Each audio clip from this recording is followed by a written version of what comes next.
Magandang araw para sa ating mga lola at lolo na pensioner sa social pension. Ngayong araw po, ipapaalam ko po sa inyo ang payout ninyo bukas March 18, 2025. Saang mga lugar ba ang magpipayout bukas?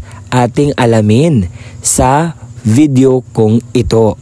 Huwag po kayong aalis, baka ang inyong lugar na ang magpipayout at ipapaalam ko sa inyo kung saang venue, anong oras ba magpipayout bukas. Ito na po yung mga listahan na aking nakuha na magpipayout bukas. Sa Barangay Rizal West, San Isidro Isabela, ang inyo pong payout venue ay sa Municipal Amphitheater. Ito po yung mga listahan po sa mga lugar. Camarag, 8 a.m. Patanad, 9 a.m. Gomez, 10 a.m. Rizal East, 1 p.m. Rizal West, 2 p.m. Sa Barangay Cambanog, Dumanog, Cebu, March 18, 2025, ito po yung mga lugar. Tubod, Duguan, 8 a.m. sa Tubod, Duguan Gym. Cambanog, 8 a.m. sa Cambanog Gym. Masa, 8 a.m. sa Cambanog Gym pa rin.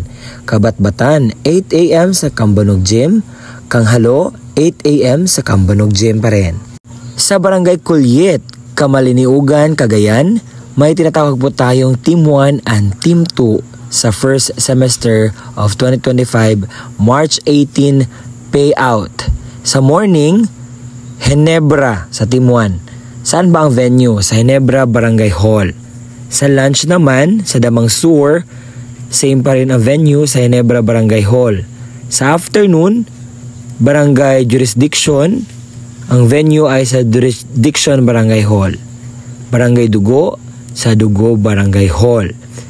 Sa Team 2 naman tayo, March 18, 2025. Sa morning payout, ang Kasili Norte Barangay.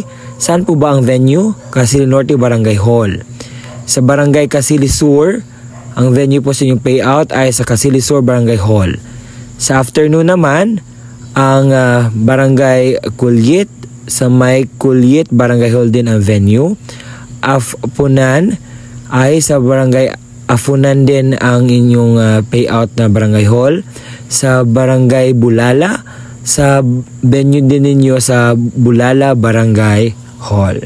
Para naman po sa Mako, sa Barangay Binuangan, bukas po ang inyong payout, 9 a.m. sa Old Gym lamang po. Yun lamang po ang ating nakolekta na mga lugar kung saan magpipayout ng social pension. And congratulations in advance sa mga makakuha ng pension nila bukas.